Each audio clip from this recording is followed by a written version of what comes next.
भागवताकार कहते हैं, भागवत के क्रम में भीम की गदा ने दुर्योधन की जंघा को तोड़ दिया। चिघाड़ता हुआ दुर्योधन महाभारत के समर में डला, रो रहा। लुकता छिपता अश्वत्थामा पहुंचे। क्या हुआ? अरे हमने तुम्हारा नमक खाया है दुर्योधन, हमने देखा तुम्हारा साम्राज्य, लेकिन आज तुम्हारी ये दुर्दशा देखी हमें नहीं जाती है। क्या किया जाए? दुर्योधन बोला हमें कोई चिंता नहीं, एक ही टेंशन। क्या? हमारे 100 भाई हैं, एक भी नहीं बचे। पांडव 5 भाई थे, एक भी नहीं मरे। हमको यही दुख है। और इस बात से ही तुम समझ लो, सत्य जिनके साथ होता है परमात्मा उनके साथ होता है, और जिनके साथ परमात्मा होता है उनका बाल बांका नहीं होता है।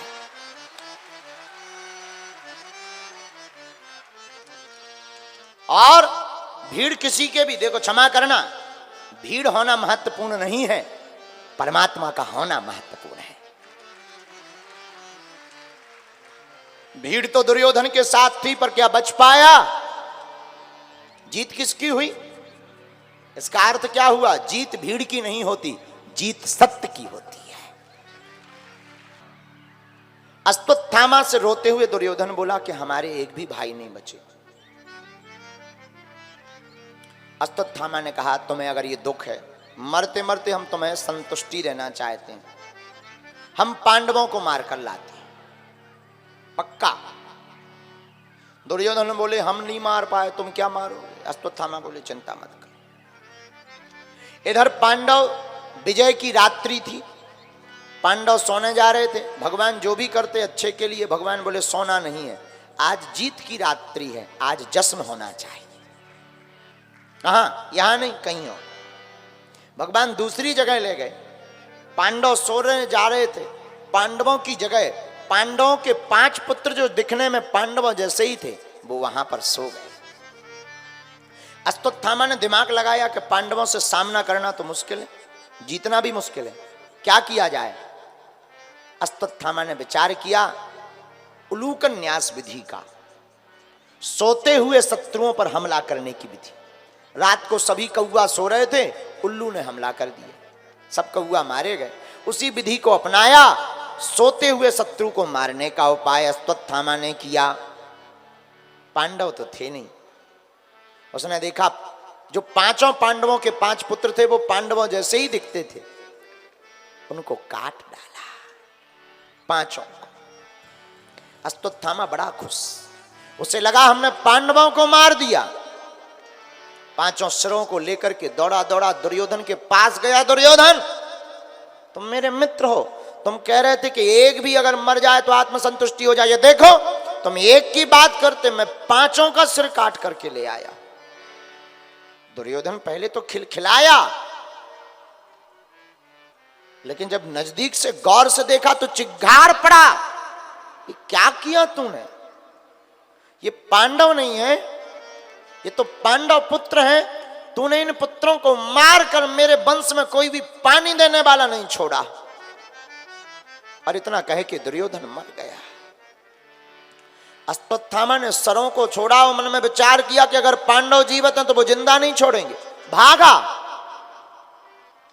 सुबह हुई और द्रौपदी जब देखने के लिए पुत्रों को जगाने के लिए गई तो चिघाड़ पड़ी बच्चों के सिर को कटा हुआ देखकर।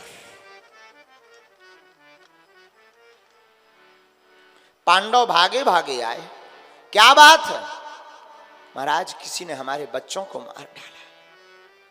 माता शिशूनाम निधनम सुतानाम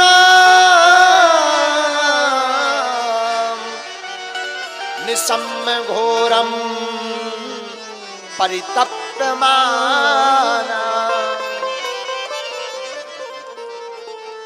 भागवत के प्रथम स्कंद के 7वें अध्याय के 15वें श्लोक में वर्णन आया कि द्रौपदी की व्यथा को देखकर अर्जुन ने गांडीव धनुष उठा लिया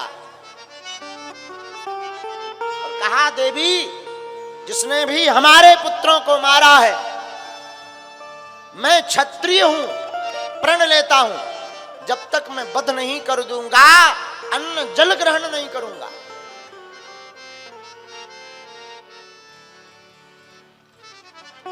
अर्जुन ने भगवान कृष्ण को कहा, चलो ठाकुर रथ उठाओ। भगवान रथ पर बैठे, अर्जुन जी बैठे, रथ चल पड़ा। आगे आगे अश्वत्थामा, पीछे पीछे भगवान का रथ। भगवान ने कहा, यही है वो पापी, पकड़ लो अर्जुन। अर्जुन ने पकड़ा। भगवान बोले, वध कर दो, मार दो इसे। अर्जुन बोले, इसको अभी नहीं मारेंगे, द्रौपदी के सामने मारेंगे तो इस द्रौपदी को बड़ी आत्मसंतुष्टि हो जाएगी। भगवान ने तो खूब समझाया। देखो, मत्तम प्रमत्त मुत्तन मुत्तम, मत्तम प्रमत्त मुनमत्तम सुप्तम बालम। अर्जुन, स्त्रियों पर, बालक पर, सोए हुए शत्रु पर, मतवाले व्यक्ति पर, पागल पर, कोई भी हो, मारने वाला वो महापापी कहलाता है। सोए हुए शत्रु पर वार नहीं करना चाहिए, बालकों को नहीं मारना चाहिए, स्त्री को नहीं मारना चाहिए, पागल को नहीं मारना चाहिए, महापापी कहलाता है। अर्जुन बोले, महाराज, इसे मारेंगे तो जरूर। भगवान वापस ले आए बांधकर अश्वत्थामा को। अर्जुन जी आए, हाथ में तलवार निकाली, मारने लगे। सोई युधिष्ठिर जी ने रोक दिया। अर्जुन, रुक जाओ। क्यों? अरे, ये हमारे गुरुदेव का बालक है, गुरु द्रोणाचार्य का पुत्र है। इनकी माता का नाम कृपी है। इनके पिताजी तो वीरगति में, महाभारत में वीरगति को प्राप्त हुए। अब अगर तुम बालक को भी मार दोगे, अश्वत्थामा को भी मार दोगे, तो इनकी मां के ऊपर क्या गुजरेगी? युधिष्ठिर की बात को द्रौपदी ने भी सहमति दी। मारो दीदस्य जननी, नाथ, मारो दीदस्य जननी, गौतमी पति देवता, यथा हम मृतवत्सा। महाराज, एक पुत्र के मरने का शोक क्या होता वो मैं जानती हूं, इसलिए मत मारो, छोड़ दो।